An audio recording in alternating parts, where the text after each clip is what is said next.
안녕하세요. 그림빌 가족 여러분. 오늘 금요일 아침.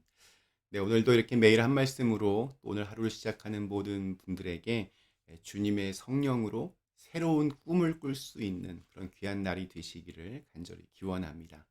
자, 오늘 저희는 예레미야 1장 8절에서 15절의 말씀으로 함께 오늘 이 아침을 시작하도록 하겠습니다. 예레미야 1장 8절에서 15절의 말씀. 너는 그들 때문에 두려워하지 말라. 내가 너와 함께하여 너를 구원하리라. 나 여호와의 말이니라 하시고 여호와께서 그의 손을 내밀어 내 입에 대시며 여호와께서 내게 이르시되 보라 내가 내 말을 내 입에 두었노라. 보라 내가 오늘 너를 여러 나라와 여러 왕국 위에 세워 네가 그것들을 뽑고 파괴하며 파멸하고 넘어뜨리며 건설하고 심게 하였느니라 하시니라. 여호와의 말씀이 또 내게 임하니라. 이르시되 예레미야야 내가 무엇을 보느냐 하시매 내가 대답하되 내가 살구나무 가지를 보나이다. 여호와께서 내게 이르시되 네가 잘 보았도다. 이는 내가 내 말을 지켜 그대로 이루려 함이니라 하시니라. 여호와의 말씀이 다시 내게 임하니라. 이르시되 네가 무엇을 보느냐. 대답하되 끓는 가마를 보나이다. 그 윗면이 북에서부터 기울어졌나이다 하니 여호와께서 내게 이르시되 재앙이 북방에서 일어나 이 땅의 모든 주민들에게 부어지리라. 내가 북방 왕국들의 모든 족속들을 부를 것인즉 그들이 와서 예루살렘 성문 어귀에 각기 자리를 정하고 그 사방 모든 성벽과 유다 모든 성읍들을 치리라. 여호와의 말이니라. 아멘. 네, 이렇게 보면 우리들은 가까이 있는 사람들보다 좀 이렇게 멀리 있는 사람들에게 더 친절한 경향이 있는 것 같습니다. 매일 만나는 가족보다는 가끔 만나는 친구에게 좀 더 잘합니다. 늘 보는 가족과의 약속보다는 가끔 보는 친구에 대한 약속을 더 소중히 생각하기도 합니다. 그 이유들 중에 하나는 가까운 사람이니까 나를 봐줄 것이고 또 이해해 줄 것이라는 생각을 하기 때문입니다. 그러니까 사랑하니까 봐주겠지. 가족이니까 용서해 주겠지. 이 말은 사실 틀리지 않습니다. 사랑하니까 봐주고 가족이니까 용서해 줍니다. 그러나 그렇다고 내 마음이 없어도 되는 것은 아닙니다. 봐주니까 마음에 담지 않아도 되고 용서해 주니까 나쁘게 굴어도 되는 것은 아닙니다. 인류 최초의 살인을 저지른 사람은 가인입니다. 동생 아벨을 죽였습니다. 그런데 의미심장한 것은 그가 동생에 대한 시기와 질투 그리고 살인에까지 이르게 했던 계기가 바로 예배였습니다. 자신의 제사는 받지 않으신 하나님이 동생 아벨의 제사는 받으신 겁니다. 사실 가인은 그냥 예배를 드린 것이었고 아벨은 마음과 정성을 다해서 예배를 드린 것이었습니다. 아마도 가인은 이렇게 생각했을지도 모릅니다. 내가 예배하는데 하나님은 당연히 받으셔야지. 내가 예배하잖아. 내가 수확한 농작물 이렇게 드리잖아. 오늘 우리의 모습은 어떨까요? 내가 교회 나오잖아. 기도하잖아. 내가 헌금까지 하잖아. 그러면 당연히 하나님이 받으셔야 하는 것 아닌가? 우린 이렇게 생각할 수 있습니다. 그런데 그것이 착각일 수 있습니다. 한번 생각해 보시죠. 나에게 상속받을 권리가 있습니다. 아버지가 뭐 대기업의 창업주이고 자녀라고는 나밖에 없습니다. 당연히 상속은 나에게 있습니다. 그렇다고 내가 아무 준비를 하지 않아도 될까요? 아무런 공부도, 아무런 준비도, 마음도 없이 상속받는 게 당연할까요? 하나님이 우리의 하나님이 되어 주시는 것은 당연한 것이 아니라 은혜입니다. 은혜를 당연하다고 생각하는 것은 내가 이렇게 중심되는 사고에서나 가능합니다. 내가 중심이 되면 예배는 형식이 중요해집니다. 내가 예배한 시간, 장소, 그리고 내가 무엇을 얼마나 드렸느냐가 중요합니다. 그러나 하나님이 중심이 되면 예배의 진정성이 중요해집니다. 어떤 형식보다 나의 마음의 중심이 중요한 이유입니다. 유대인들에게는 아주 강력한 선민 사상이 있었습니다. 선민 사상이란 자기들만 하나님의 택한 백성이며 하나님이 항상 우리와만 함께 하신다는 그런 영적 자부심이기도 했습니다. 그들이 붙잡고 사는 것은 언약, 약속이었고 또 성전, 예배였습니다. 그런데 인간은 참으로 간사합니다. 약속의 의미를 잃어버리면 약속의 껍데기만 남습니다. 그 중심은 사라지고 형식만 남아버립니다.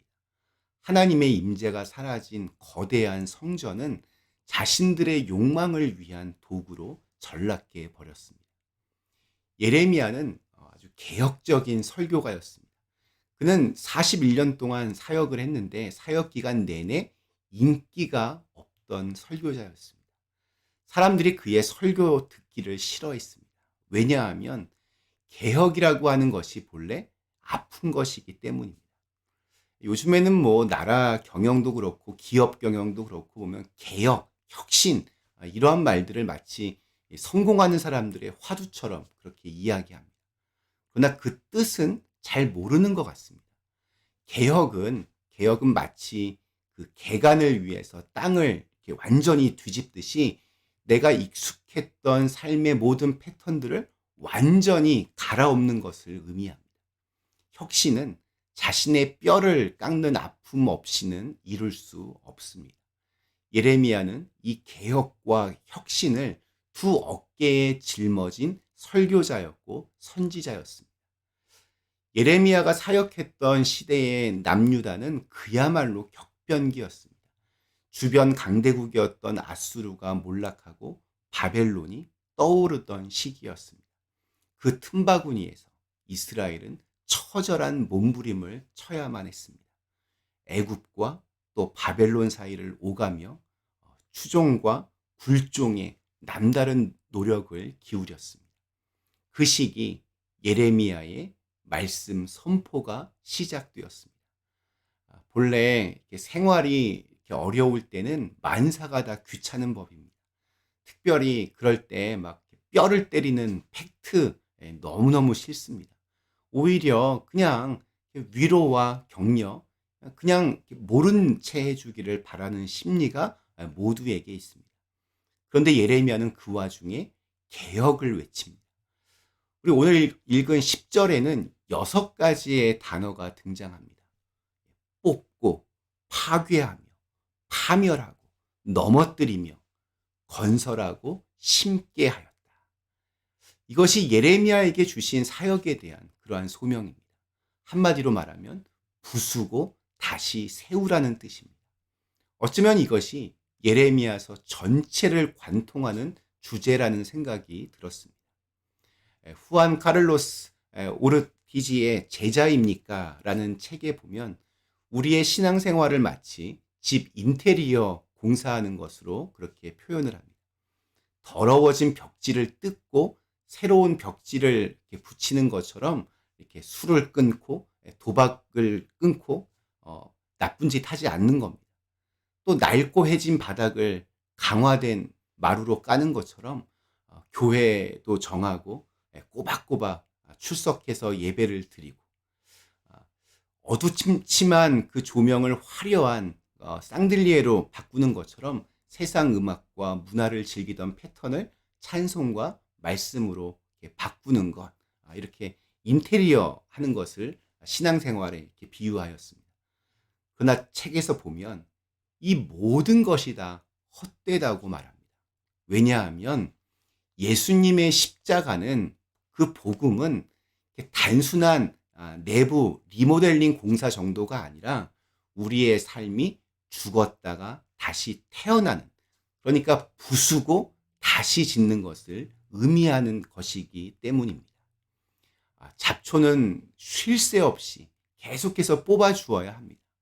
매일 쌓이는 감정은 허물어야 하고 또 떨어지지 않는 거짓과 속임과 이간질의 악한 영들을 자꾸 이렇게 제압해야 합니다. 상처와 아픔으로 나를 이렇게 내모는 과거의 그 발목들을 부셔야 합니다.